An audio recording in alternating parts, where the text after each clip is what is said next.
Alright, so we got our gaskets for the white Dodge. We got a battery for the tractor, which that's neither here nor there. We got brake controller modules for this 2015 Chevrolet LML Duramax C71. Both modules are fried. I'm pretty sure it's just a smaller one, but he wants to go ahead and change them both, so we're going to take care of that for him. That's what he wants to do. That was his request.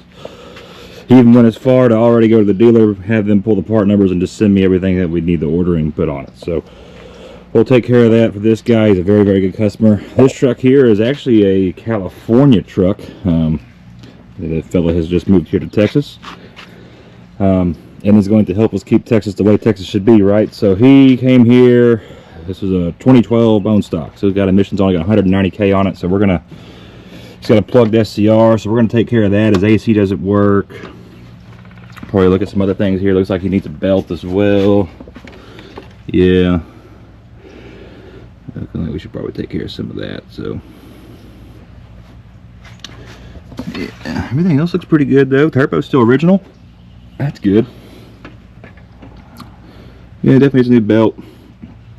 I'll probably see if he wants to do a belt and a new idler pulley and a tensioner, which is down yonder.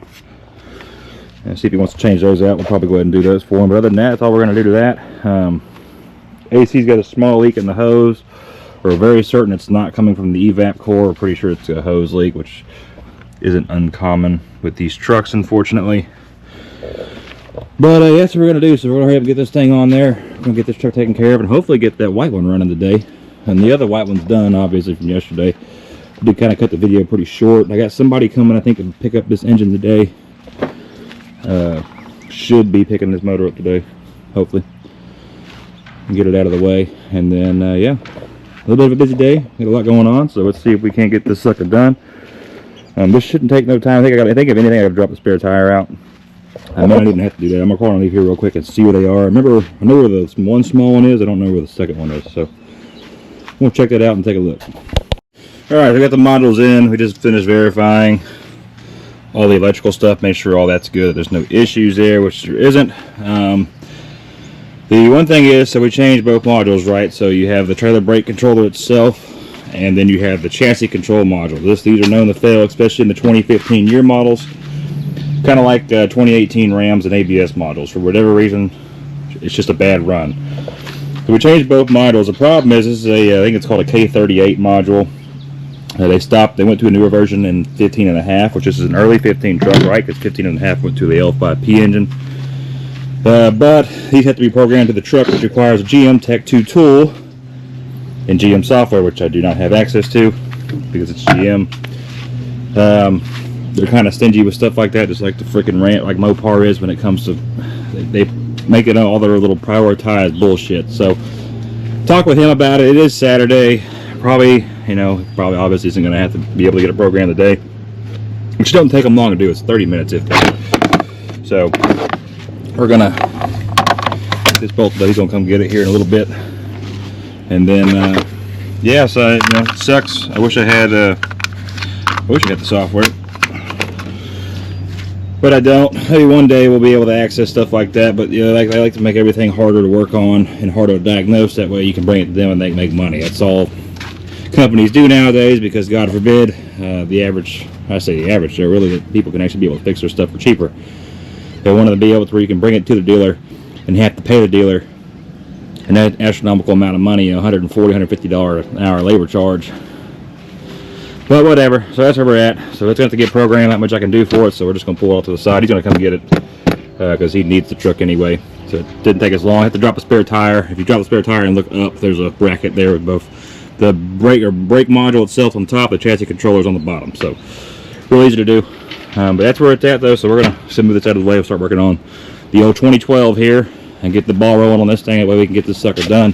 And then of course we can roll onto the L1 Dodge. So that's the plan. Let's get after it. Alright, so things are moving right along here. So we got the, I'm going to change the crankcase filter out too.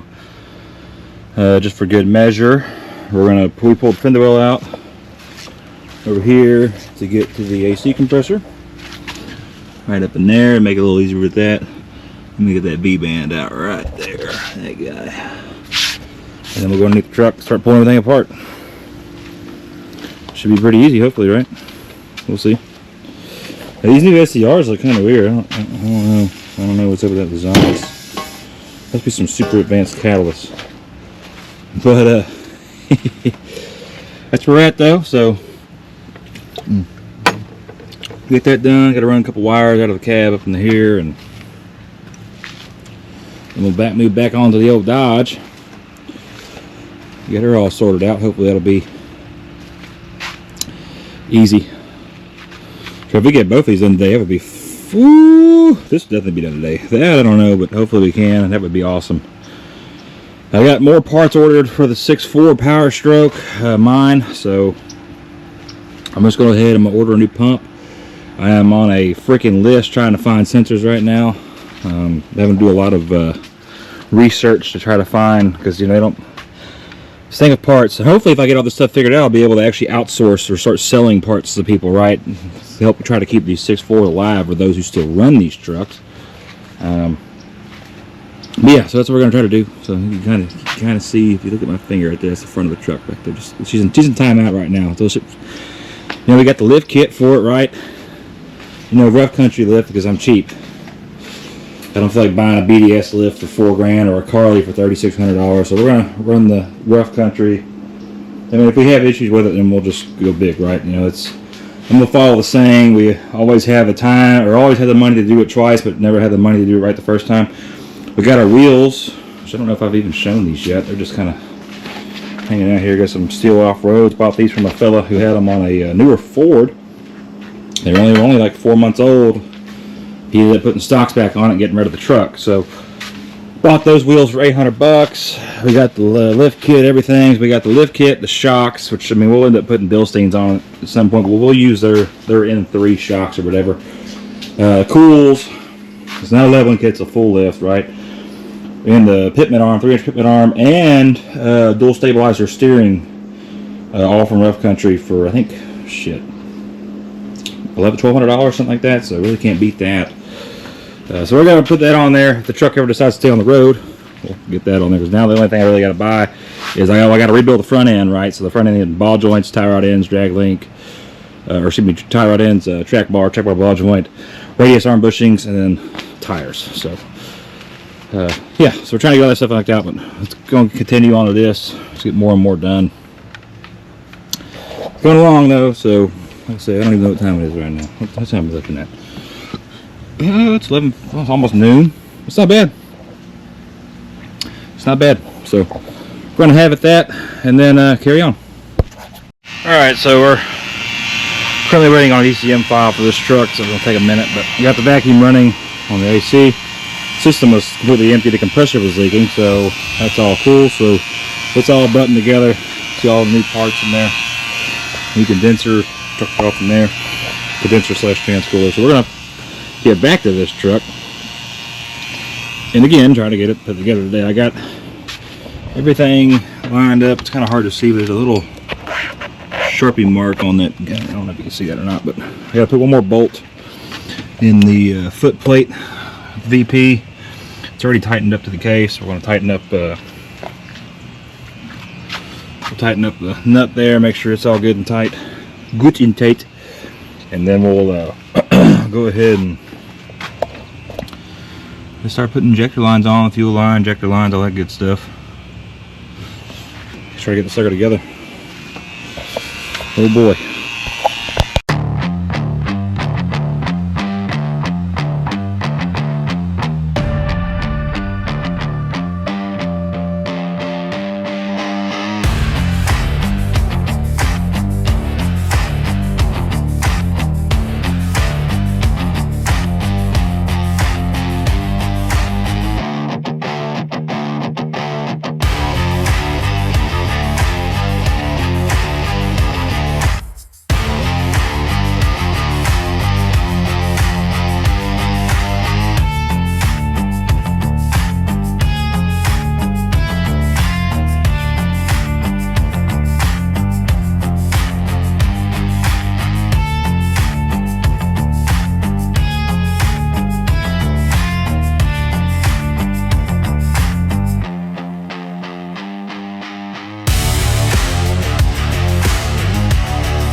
Alright, so late night, right? So we're driving this one right now. We're going to have to do another coolant flush because, believe it or not, the cooler was plugged up again. Kind of underestimated how dirty this truck was, how dirty the coolant system is in it. Pretty much it had a cracked radiator when we got it. Body mounts were shot, and I'm pretty sure people ran it with water until the turbos failed. There's no telling how long they ran it like that.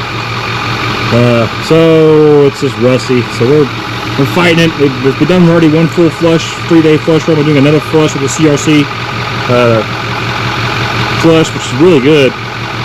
So we're gonna clean it out real good. Again, I put the pump back in this truck. We got it all together. It runs, but it's got a timing code still. It's always had a timing code since he bought this truck. So I'm starting to think that possibly the gear is off too on the pump gear. So it is what it is, right? But we're going to pull the pump back off tomorrow. We're going to re-verify everything, and we did everything right. I'm sure we did, but we're going to check it before I have to tell this guy, hey, we have to pull the gear case or the front cover off the truck, right? Because then shit gets expensive. We're waiting on the tune file on that truck. It's all done. AC works, all this stuff. It's all good to go. So I'm cool about that. The motor did go today, but I think it's good and gone. So we'll finish picking up and take this truck out for a spin, get it all nice and hot again. And then, yeah, that's it. Let's see if it's elevated. No, it's something bad. Alright, yep. We'll see y'all tomorrow. I got a little bit more tomorrow to do, but I'll see y'all then.